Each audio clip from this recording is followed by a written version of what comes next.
You can see here the plates that are used to hold the cross slide to the bedways.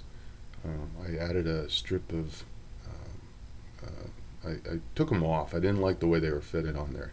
They use an odd mechanism. You can look it up on the internet. Basically, I don't think it gets a good surface area bearing on the underside of the bedways to hold the cross slide down. So I machined out a set of brass um, strips to replace them. And I used shims in there to hold it at the right distance from the top of the bedways.